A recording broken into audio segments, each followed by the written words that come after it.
ഇന്നത്തെ സിനിമാ വാർത്തകളിലേക്ക് ഇവർക്കും സ്വാഗതം. പ്രണവിനെ നായകനാക്കി 35 ദിവസങ്ങൾ കൊണ്ട് ഷൂട്ടിംഗ് പൂർത്തിയാക്കിയ രാഹുൽ സദാശിവൻ സിനിമയാണല്ലോ DS ഈറെ. ഇന്ന് ഈ സിനിമയുടെ ഈ കാണുന്ന ഫസ്റ്റ് ലുക്ക് പോസ്റ്റർ ഒഫീഷ്യലായിട്ട് റിലീസ് ആയിരിക്കുകയാണ്. ഏകദേശം 2-3 മാസങ്ങളെടുത്ത് ഓയിൽ പെയിന്റ് ചെയ്ത് നമ്മുടെ പ്രേക്ഷകർക്ക് മുന്നിലേക്ക് എത്തിച്ചിരിക്കുന്ന ഒരു ഫസ്റ്റ് ലുക്ക്, കിടിലൻ ഫസ്റ്റ് ലുക്ക് പോസ്റ്ററാണ് ഇപ്പോഴത്തെ വന്നിരിക്കുന്നത്.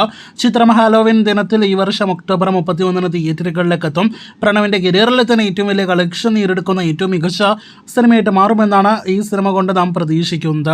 ഈ ജൂൺ 5-ാം തീയതി തിയേറ്ററുകളിലേക്ക് എത്തുന്ന തമിഴിലെ അടുത്ത വമ്പൻ സിനിമയാണല്ലോ തഗ് ലൈഫ്. കമലഹാസൻ നായകനെ എത്തുന്ന മണിരത്നം സംവിധാനം ചെയ്യുന്ന വൻ താരനിര ഭാഗമാകുന്ന ചിത്രത്തിന്റെ ട്രെയിലർ നാളെ മെയ് 17-ാം തീയതി ഒഫീഷ്യലായിട്ട് റിലീസ് ആകുകയാണ്.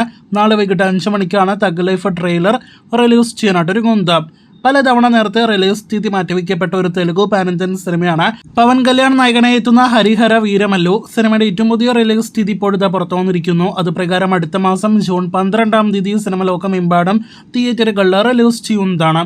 ഇന്ത്യയിലെ തന്നെ ഈ വർഷത്തിലെ വമ്പൻ സിനിമകളിൽ ഒന്നാണല്ലോ ഓഗസ്റ്റ് മാസം തിയേറ്ററുകളിലേക്ക് എത്തുന്ന വാർ 2.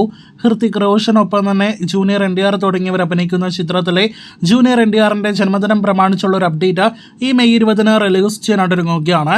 ഒന്നല്ലെങ്കിൽ ടീസർ, അതല്ലെങ്കിൽ ജൂനിയർ NTRന്റെ ഫസ്റ്റ് ലുക്കാണ് പ്രതീക്ഷിക്കുന്നത്. തുടരും സിനിമ വലിയ സക്സസ് ആയതോടുകൂടി ലാലേട്ടന് വേണ്ടി ക്യൂ നിൽക്കുന്നത് ഒരുപാട് ലാലേട്ടന്റെ ഫാൻ ബോയ് സംവിധായകരാണ് എന്ന് നേരത്തെ തന്നെ റൂമേഴ്സ് ഉണ്ടായിരുന്നതാണ്.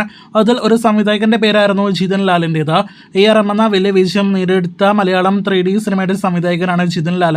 ലാലേട്ടന്റെ ഫാൻ ബോയ് കൂടിയായ ജിതൻ ലാലിന്റെ ഒരു സിനിമ വരുന്നു എന്നൊരു സൂചന ഇപ്പോഴത്തെ ജിതൻ തന്നെ അദ്ദേഹത്തിന്റെ സോഷ്യൽ മീഡിയയിലൂടെ അറിയിച്ചിരിക്കുകയാണ്. എന്തായാലും അതിന്റെ ഒരു തുടക്കം എന്ന രീതിയിൽ ആന്റണി പെരുമ്പാവൂരുമായിട്ട് ചർച്ചകൾ നടക്കുന്നു. ഇനി ലാലേട്ടനുമായിട്ട് ചർച്ചകൾ നടക്കണം. ആന്റണി പെരുമ്പാവൂർ ഗ്രീൻ സിഗ്നൽ നൽകി തുടങ്ങിയ റൂമേഴ്സ് എല്ലാം തന്നെ വരുന്നുണ്ട്. എന്തായാലും കാത്തിരിക്കാം സിനിമയ്ക്കായിട്ട്.